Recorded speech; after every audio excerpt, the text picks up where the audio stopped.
Olá, tudo bem?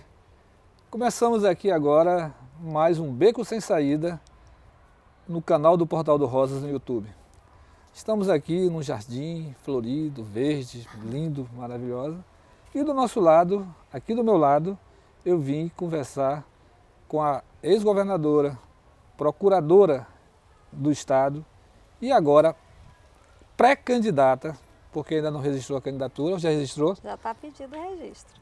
Candidata ao Senado da República pela Frente Brasil da Esperança, Nazaré Araújo. Nazaré, muito obrigado por nos receber aqui na sua casa, para esse bate-papo aqui no Beco Sem Saída.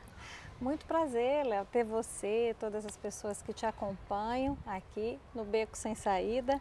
E falando com um espinhoso, mas que eu sei que tem sempre um cheiro de rosas. Olha, Nazaré, você foi chamada para um desafio, né, o desafio do Senado. Como é que você recebeu, como você está encarando e está processando esse novo desafio na sua vida, diante de tanta confusão da política criana e da política nacional? A política mudou um bocado, né? Daquele início que eu vim com a minha mãe, uma primeira candidatura que ela fez em 82, depois ela foi deputada federal constituinte. A gente vê algumas mudanças que hoje a gente vê as pessoas muito brigando entre elas, os interesses pessoais. E você me pergunta sobre o que me leva a essa candidatura.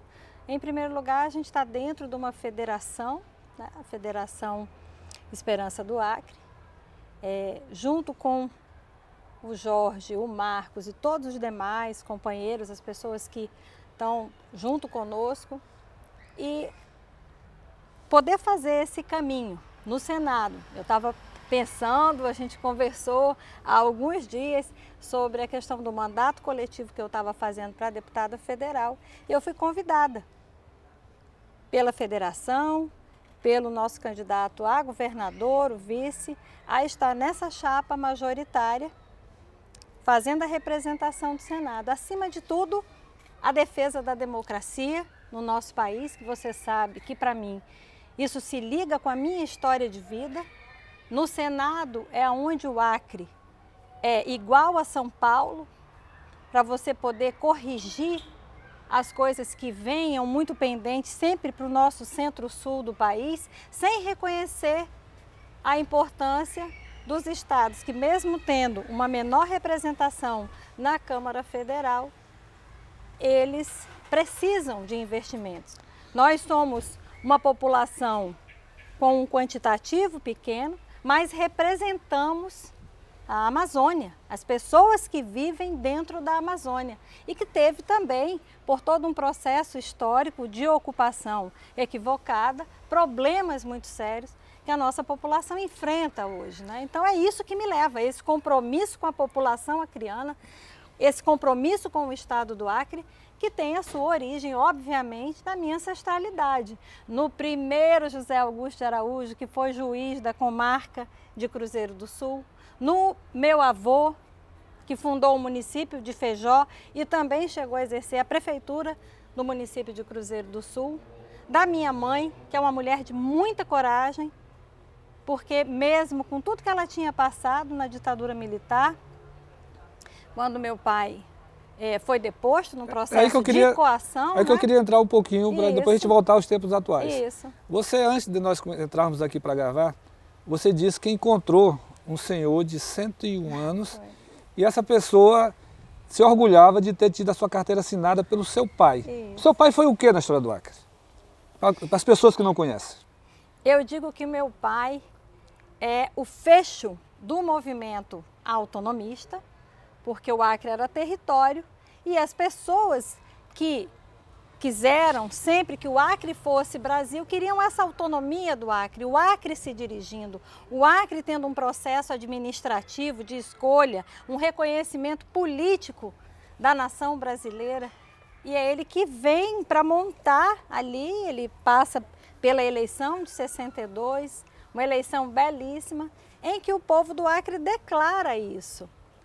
Porque ele sai para uma candidatura com aquele que é considerado o pai do Estado, que é o Guiomar Santos. Guiomar Santos. E na eleição a primeira eleição para governo, ele é eleito governador. No entanto, seu pai não terminou o mandato. Naquela época podia ser eleito governador e deputado federal? Podia você fazer a candidatura para um majoritário e podia fazer a candidatura proporcional. Assim como o Guiomar saiu para o cargo de Senado, né, e também saiu para o cargo de governo. Mas seu pai não chegou a terminar o mandato? Não, não chegou a terminar o mandato. Meu pai era uma pessoa muito comprometida, era um professor, um filósofo, ele tinha um ideal de Estado voltado para aquelas pessoas que mais precisavam.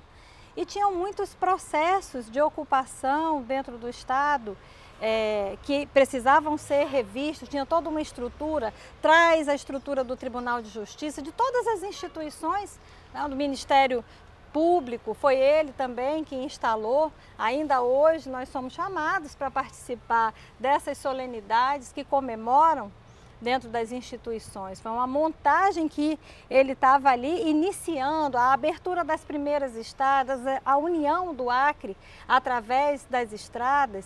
Isso era um sonho da vida dele, dar uma estrutura administrativa e dar qualidade de vida às pessoas mais simples, aonde quer que elas estivessem. Funda o Banco do Fomento Agrário do Estado do Acre, traz os armazéns silos, mas infelizmente teve a ditadura militar, o golpe de 64, e ele foi instado a sair, né? Ele assinou sob coação uma renúncia, que aqui a Assembleia já desfez esse ato, não reconheceu a validade desse ato, foi um cerco ao palácio, um cerco militar ao palácio. A minha mãe, que tem hoje 87 anos, a ex-deputada federal Maria Lúcia, relata esse momento como um momento gravíssimo, em que ele tinha que escolher se corria sangue, se as pessoas faziam a defesa. Você não viveu isso, esse período? Não, eu ainda não era nascida, mas o meu irmão, o Ricardo, já era nascido, né? E depois foram as coisas que eles passaram, os momentos de perseguição, de muita dor para as famílias. Então, quando falta essa valoração da democracia, como a gente está vivendo hoje, Léo, como nós estamos vivendo hoje. Nós vimos na pandemia e todos nós temos que estar muito felizes porque estamos aqui, nós somos sobreviventes.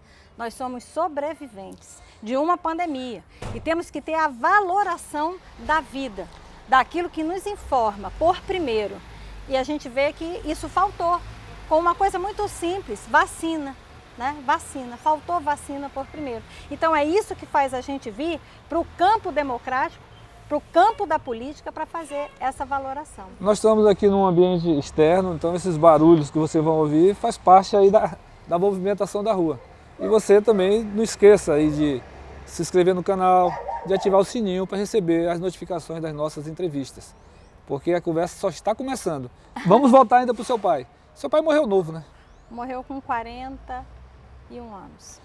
De infarto. A senhora acha que a senhora acha que o processo de tristeza implicou nisso? Muito extremo. Mas mesmo assim, a sua mãe chegou... Né? Meu pai chegou a infartar respondendo ao inquérito militar, na auditoria militar de Belém. Por isso eu me chamo Maria de Nazaré. Porque minha mãe fez uma promessa. Vamos ao Sírio, hein? Mas mesmo assim, a sua mãe chegou a ser eleita deputada federal sem colocar os pés no ar. Ela foi deputada federal, candidata em 66. Ela estava grávida de mim e meu pai estava já adoecido, muito adoecido. Meu pai faleceu em 71 e ele já estava numa fase assim final. Quando ele infartou, o médico chegou a dizer para minha mãe que de fato era muito difícil. Ela sair de lá com ele vivo, né? Era mais fácil sair com ele num caixão. E ela fez essa promessa, a Nossa Senhora de Nazaré. E eu sou uma pessoa de muita fé. E eu acredito que a gente é inspirado por um sagrado. E ele saiu vivo. Eu ainda cheguei a conhecer meu pai até os 3 anos de idade. Nazaré, toda essa confusão que originou aí da sua família, a perseguição política, a ditadura militar, isso não lhe deu medo, não lhe amedrontou para entrar nos embates políticos? Léo, é assim, se eu disser que isso não não traz marcas, eu estaria mentindo para você, e você me conhece, não é de hoje. A verdade faz parte da minha vida. Durante muito tempo, eu tive situações em que você precisa aprender a lidar com as relações de medo, as relações autoritárias, você entender também o que tinha acontecido, porque eu era muito pequena, mas eu sabia ali, né, quando minha avó informava, não pode dizer que seu pai é uma pessoa casada, não pode dizer que sua mãe foi casada, porque minha mãe foi eleita em 66 e foi a mais votada dentro do estado, elegeu outras pessoas com a votação, quer dizer, foi uma forma também da população do Acre dizer que não concordava com aquilo que tinha acontecido a eleição da minha mãe. E fez um trabalho muito bonito, mas pelo AI-5, no fechamento do Congresso, ela também foi cassada em 69. E aí, depois disso, ele fica muito triste e só dura mais 2 anos. Entra num processo profundo de tristeza e só dura mais 2 anos. Então, quando a gente olha para isso, tem as possibilidades de uma família que poderia ser feliz, apesar da política não ter dado certo, essa família podia ser feliz, mas as marcas da ditadura, elas são muito profundas. Então, quando você me pergunta se eu tenho medo, eu aprendi uma coisa: ter coragem não é não ter medo, mas é enfrentar os seus medos, é superar os seus medos. É normal do ser humano ter medo, mas nós sabemos o que nos informa, o que nos forma e também aquilo que nos transforma, Léo. Então, enfrentar isso me dá coragem para estar no cenário político. Nós vivemos um momento em que, novamente, a democracia é posta em xeque. Exatamente. Em 1977, lá na USP, foi lida uma carta pedindo a volta da democracia.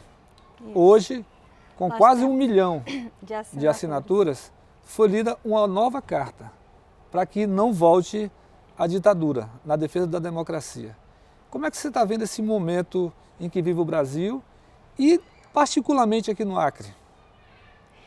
É um momento de união das pessoas, dos vários segmentos, pela valoração da liberdade de imprensa, pela valoração dos direitos, pela valoração que nós temos e precisamos ter de todas as camadas sociais, diante de propostas num governo central que trazem e valoram coisas como as armas e a morte, infelizmente.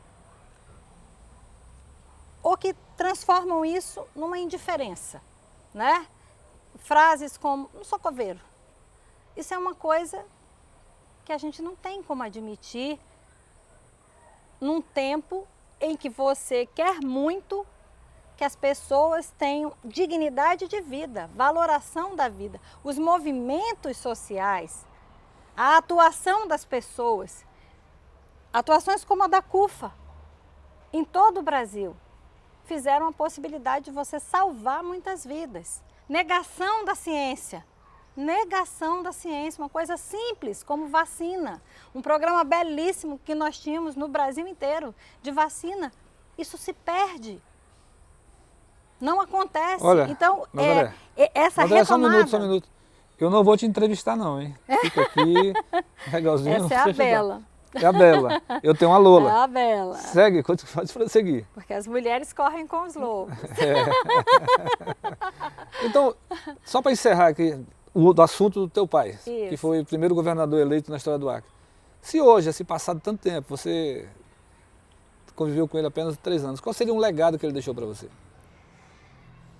Esse legado é o da valoração de fazer por aqueles que mais precisam aqui na nossa capital, mas também com um olhar muito voltado para o interior do estado.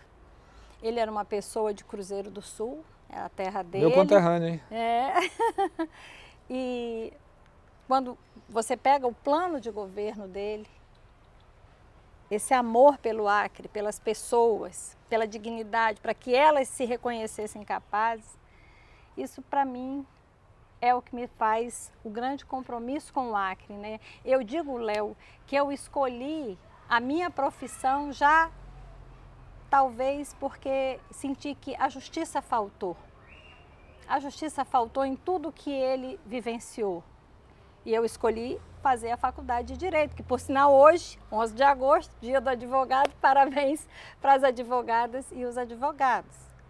E na sequência, a minha escolha por participar da carreira que faz o auxílio, que faz a construção das políticas públicas para as pessoas aqui do Acre, que é participar como advogada pública até um dia desses, porque já me aposentei e vim tranquila. Já se aposentou tão cedo, hein? Olha só, gente. É, cedo, meus 55, eu né? Eu de barba branca ainda estou trabalhando, ralando. Eu estou aqui, eu sou uma jovem senhora, nos 55 anos, trabalhando pelo Acre. Nazaré, você agora há pouco falou sobre você é uma pessoa que tem muita fé, né? Tem uma religiosidade muito forte. Como é que você avalia a participação política, até mesmo partidária, de muitas pessoas que têm poder de liderança dentro das igrejas, tanto católicas quanto igrejas evangélicas? Eu penso, Léo, que nós temos na nossa Carta Magna a orientação para isso. O Brasil é um país que adota, prevê na sua carta principal a liberdade do sagrado, a liberdade da espiritualidade, a liberdade de credo. Você pode crer, não crer, você pode crer em todas as religiões. O Brasil é um país alegre e plural. As pessoas podem ter as suas opções religiosas. A política, eu digo, é a seara de você discutir em sociedade a melhor forma de você conviver com aquele que é da sua opção ou do outro que não faz parte da sua opção. A política é a arte de você saber conviver com os contrários sem fazer a guerra. Você tem uma opção religiosa? Ok. Você tem uma opção política? Mas as coisas, às vezes, o que é ideal é que elas não se misturem. Que elas estejam aqui em equilíbrio. E isso também está na Bíblia. A César o que é de César. A Deus o que é de Deus. Isso está colocado. Eu não posso confundir o que é crime, o que é pecado. Às vezes vai até se encontrar. Mas para que haja convergência, para que haja essa arte do encontro, de você tecer de uma maneira positiva essa malha que vai fazer a sociedade funcionar, é preciso que você tenha equilíbrio. Você falou em opção, mas a palavra correta é orientação. Como é que você, dentro do Senado, caso eleito, pretende tratar essa questão da... É tanta letra que eu não vou dizer as letras totais, né? LGBTQI+. Como é que você vê isso? Exatamente da maneira como eu coloquei agora. O diferente é só o diferente. O diverso é que faz a beleza. O diverso faz a força. Você não precisa ter as questões todas colocadas de uma forma igual. Entendeu? Você gosta mais de uma situação, eu gosto mais de outra. Ok, nós convivemos em harmonia dentro de uma sociedade. Eu acho que, acima de tudo, a palavra é respeito. A palavra é respeito com o ser humano.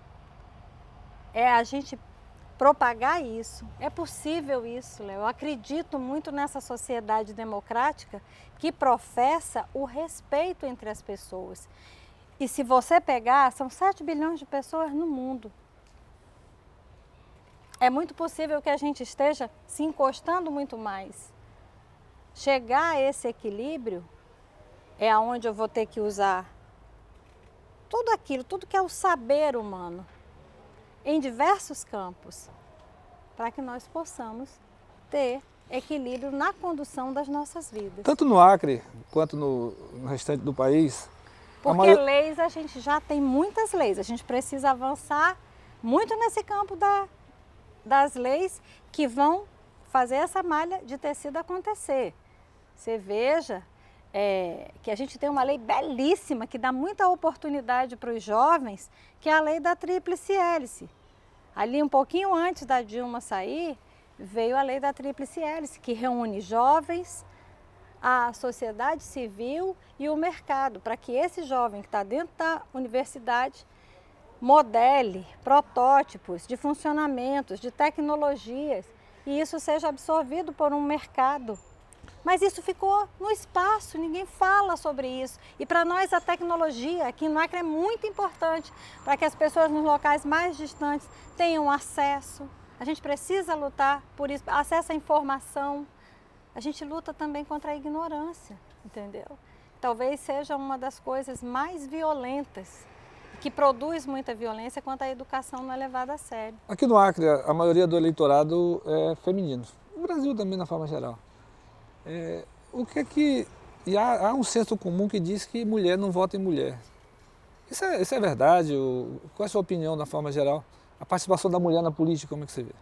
Ela está em expansão, ela está crescendo. A votação para as mulheres, ela vem a partir de 1932. Ela vem de um período muito recente. Se a gente for imaginar, a gente vem ampliando essa participação. Mas nós vivemos sim numa sociedade patriarcal, num mundo patriarcal, num mundo de dominação. E esse desequilíbrio gera a violência, gera a falta de respeito acima de tudo. E várias pessoas já falaram sobre isso, Obama, Malala, eles colocam, olha, quando homem e mulher puderem por igual, a sociedade se expande, ela tem uma abundância de oportunidades. Nós vamos poder contar com dois seres, dois princípios em equilíbrio, juntos, trabalhando por uma família mais equilibrada, por uma sociedade que acolhe, que cuida, em vez de só administra. Eu acredito que mulher vota em mulher sim, e cada vez está votando mais. Mas às vezes você precisa adotar algumas políticas públicas mais positivadas, como a gente viu agora a campanha do TSE, para que as mulheres tivessem direito a um percentual também na parte financeira maior, como é o percentual garantido para as candidaturas. E eu acho que a gente precisa avançar mais um pouco. A gente vai lutar por isso, se chegar lá. Mulheres com um espaço positivado dentro das representações legislativas. É lá que as leis são feitas. A senhora concorre contra duas mulheres. Uma coisa que eu achei absurda, absurda. No ano passado, na CPI Covid, alguma coisa que tem super a ver com a família, e nós sabemos que grande parte das famílias dentro do Brasil são dirigidas, chefiadas por mulheres. E as mulheres não tiveram voto dentro da CPI Covid. O Congresso precisa olhar isso. Os partidos não tiveram esse cuidado. Como é que alguma coisa que afeta diretamente mulheres, crianças, a vida, mulheres são naturalmente consideradas cuidadoras. Sobrou muito para elas nessa questão da Covid. E aí eu nego direito à fala a uma senadora. Pior, nós ouvimos um cala a boca.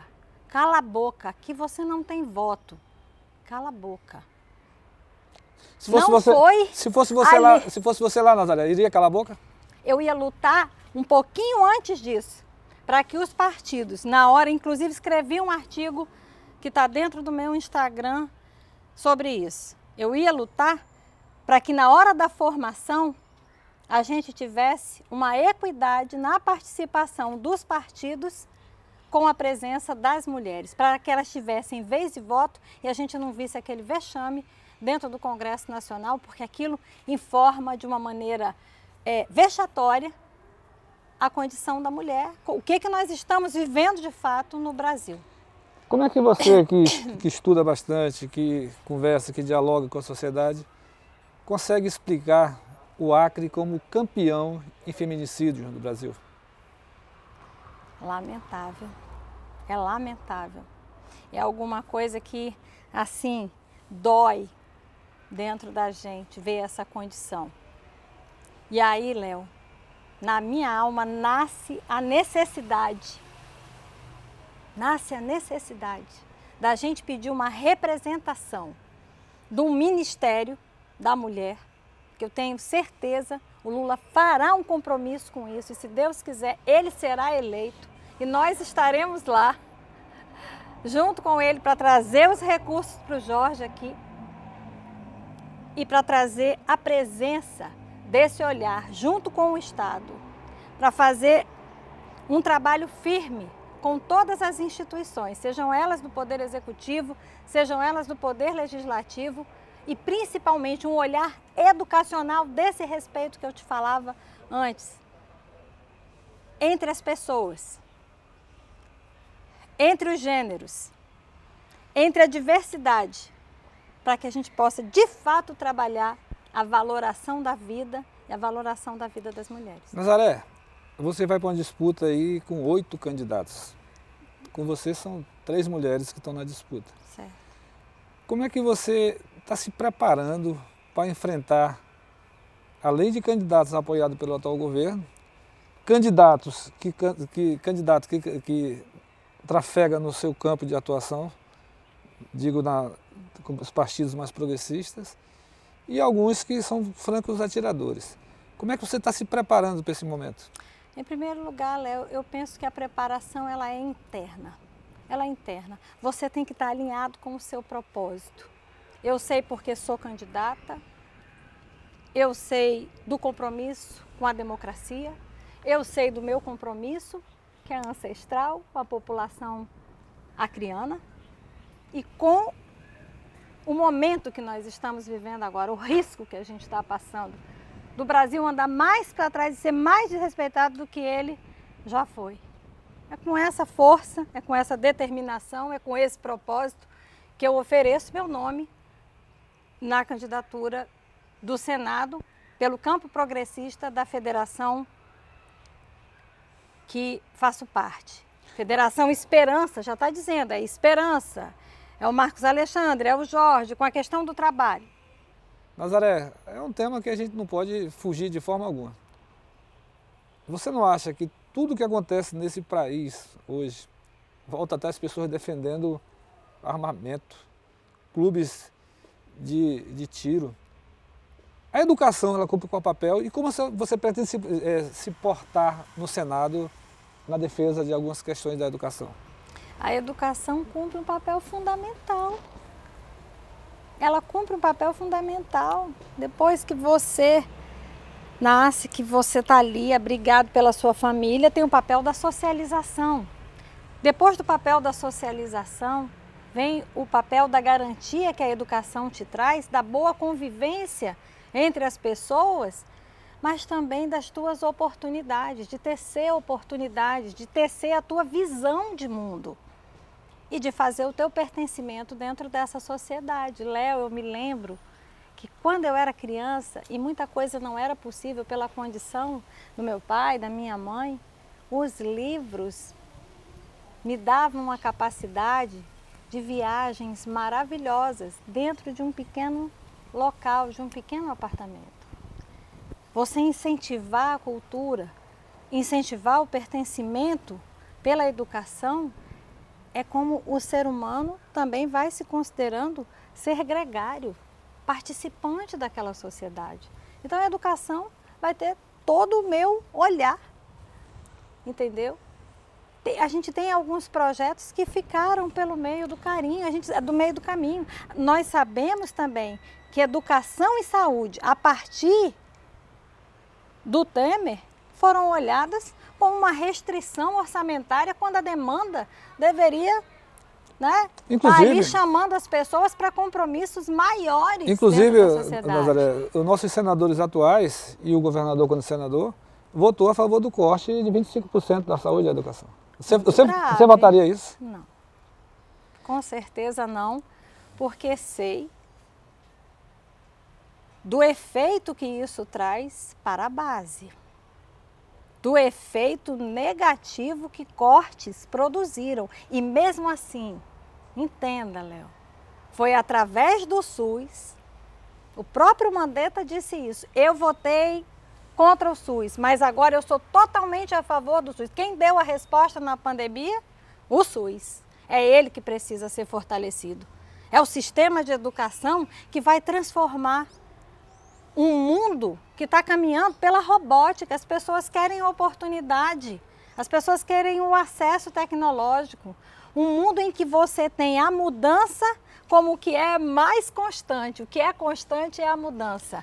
Nós vimos as pessoas dizendo isso aí, os estudiosos. Como a gente está preparando os nossos jovens, enquanto a gente discute ali coisas muito pequenas, fulano, briga com fulano, bota cicrano ali, bota cicrano acolá, o que é que a gente está discutindo em termos de oportunidade para esses jovens? Exatamente, esse é um tema que a gente tem que abordar bastante, né? Porque tem jovem, tem a juventude. Né? Eu, por exemplo, me considero um jovem de 57 anos, você é jovem de 55 anos.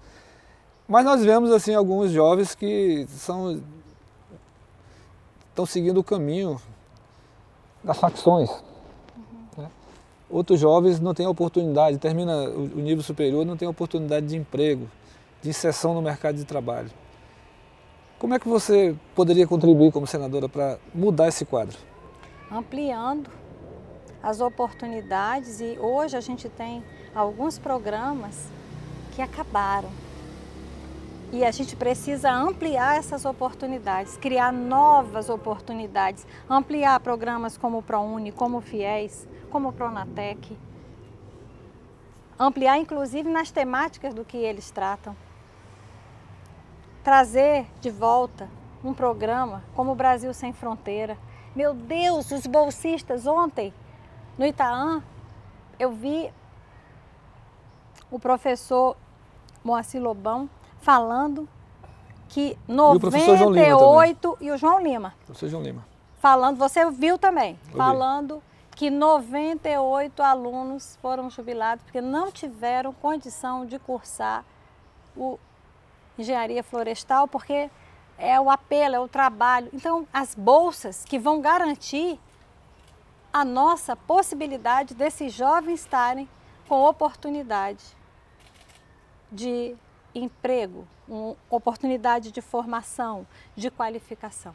Eu me desconcentrei um pouco aqui, porque ali atrás tinha um beija-flor belíssimo batendo suas asas. Eles visitam aqui, é muito bacana. As pessoas também, Nazaré. Isso aqui, hoje... olha, Léo, isso aqui é onde a minha mãe, de 87 anos, mais se sente à vontade. E isso é uma coisa que eu preciso dizer. Às vezes eu converso com a minha mãe, muito, por toda a experiência de vida que ela tem, por tudo que ela já passou.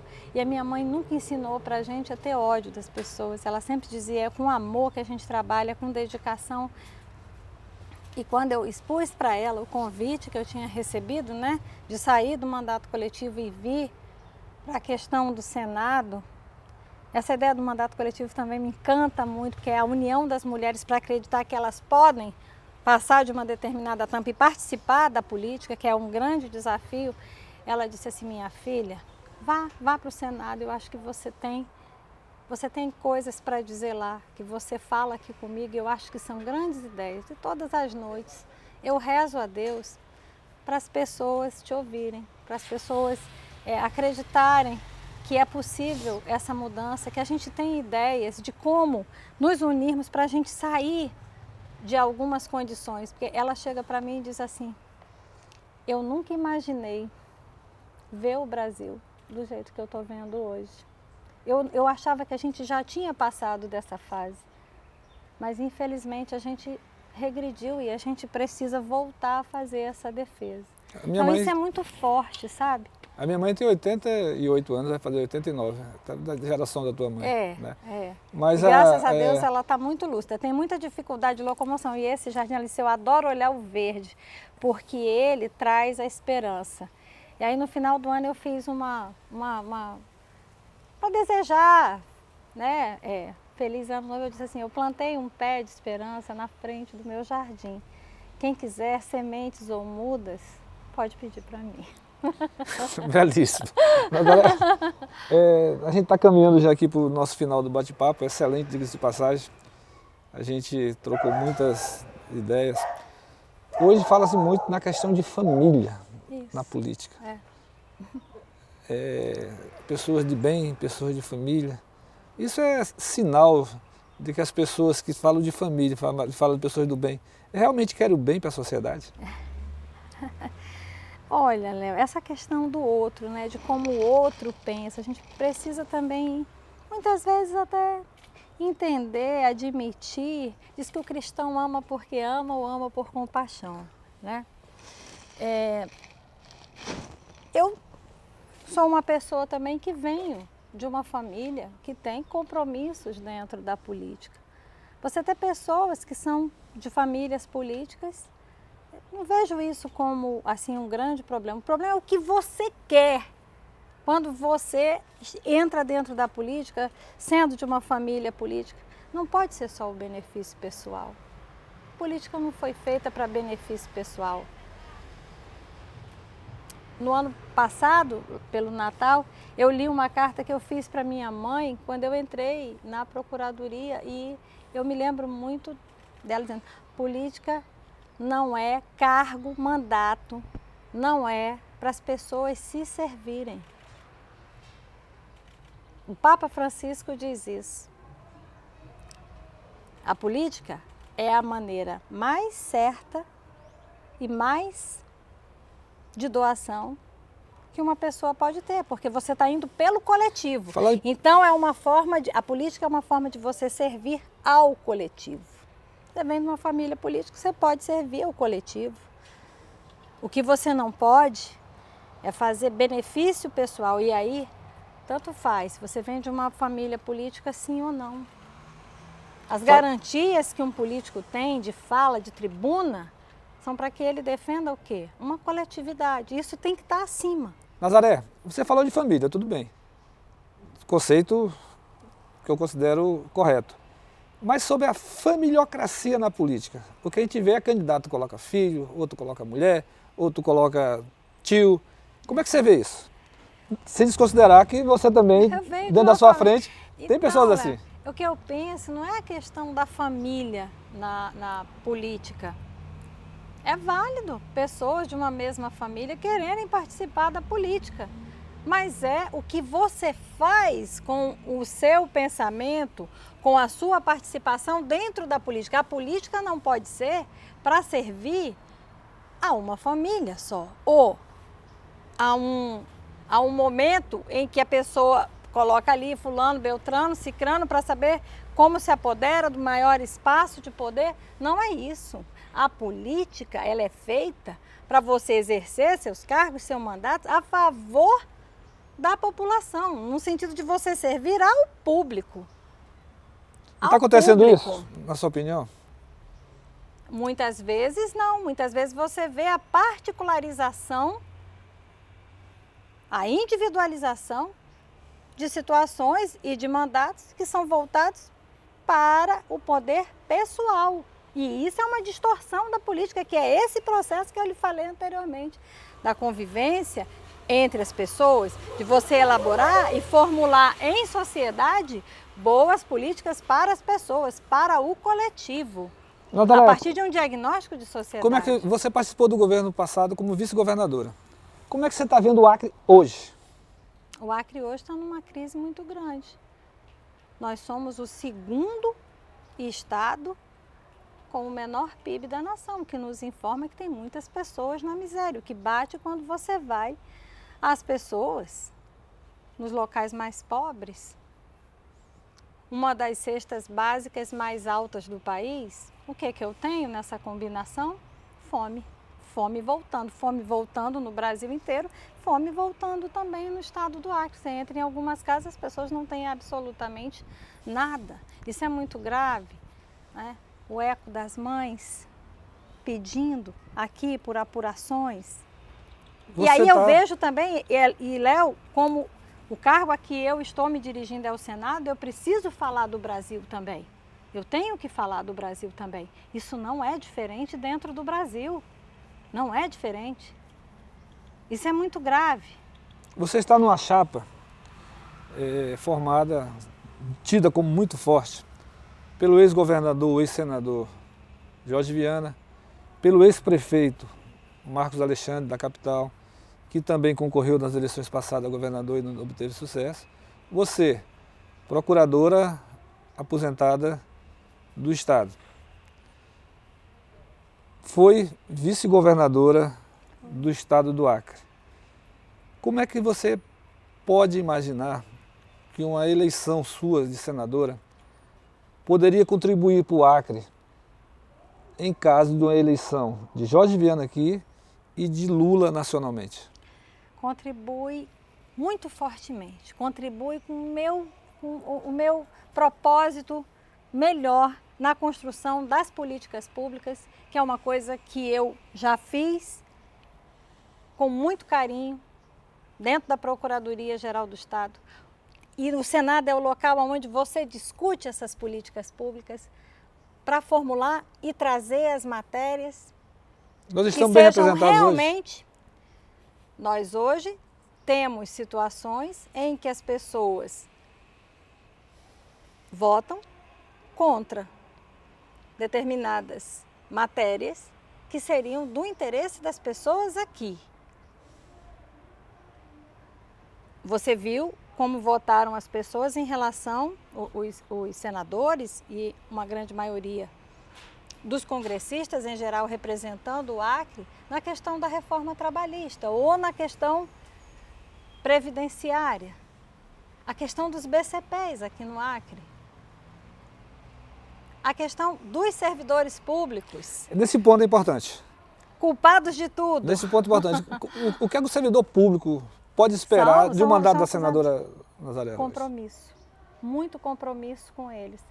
Porque eu sei o que passa um servidor público quando ele quer entregar um bom serviço e muitas vezes as condições que lhe são dadas são condições mínimas ou ele passa por situações vexatórias. Chegaram ao meu conhecimento, inclusive situações em que os servidores não têm como atender aquela população, não tem, e são ali muitas vezes até agredidos por conta disso. E são eles que pegam todo o impacto. E aí depois você vê falas, inclusive do presidente da República, querendo desconstituir a importância do serviço público no Brasil. Então isso eu acho que a gente tem que lutar muito. A questão agora do home office que foi colocada, isso é uma realidade que pode melhorar muito a condição do servidor público, lutar por isso. Lutar para que as pessoas tenham melhores condições de desenvolver o seu trabalho. Você está pronta para o desafio? Estou pronta. Estou pronta para o desafio. Para quem não sabe, Nazaré Araújo, ela já teve um tio-avô como senador. Aquele bairro que tem ali em cima. Adalberto Sena. Nazaré, muito obrigado por receber Adalberto Sena era médico, assim, só acrescentando, né? Ele era médico, ele ia de Feijó para Tarauacá, no lombo de um burrinho para poder levar assistência para as pessoas.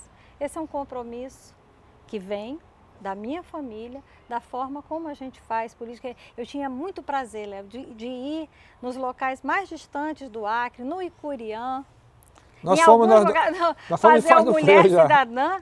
E fazer uma mulher cidadã, para mim, levava as rodas de conversa, falava com as pessoas, levava os médicos especialistas, ainda são um desafio. Eu quero também trazer uma proposta de programas específicos a serem pagos pelo governo federal para a gente conseguir fixar mais médicos dentro dos locais mais distantes. Não pagos pelos estados, mas pagos pelo SUS, pelo Sistema Único de Saúde. Eu acredito que isso é uma proposta que seja possível e interessa a todos nós. O Mulher Cidadã foi um programa que foi premiado nos Objetivos de Desenvolvimento Sustentável do Milênio em 2018. E assim, a gente fazia 16 edições em um ano. E eu não sei se isso continuou, mas é alguma coisa que a gente quer levar também para o Brasil inteiro, para onde mais as pessoas precisarem. e tem o PIA, o Programa de Infância, aqui do estado do Acre, porque não é só dar a comida, é acolher aquela família para que ela acolha uma criança, para que ela brinque, para que ela entenda um conceito Uma de última pergunta. parentalidade. Se aos veículos de comunicação propuserem debates, você topa? Topo, não tem problema. Um debate é do campo democrático. 9 candidatos vai ficar uma coisa um pouco extensa, né? Mas assim, aí são os órgãos de comunicação que vão ver, as entrevistas como essa, a gente tem a oportunidade de estar falando da situação política atual, daquilo que nós precisamos defender junto com o presidente Lula. Você fez a questão para trazer para o estado do Acre. Eu acho que esse é o cerne. Trazer coisas boas, fixar coisas boas, boas políticas, trabalho e esperança, acima de tudo, com esse verde tão bonito que nós temos. Nazaré, muito obrigado por nos receber aqui. Boa sorte na sua caminhada. Muito obrigada. E você que nos acompanhou até agora, se inscreva no canal e ative o sininho para receber notificação. Fui, um forte abraço e um cheiro do Rosas. Obrigada, Rosas.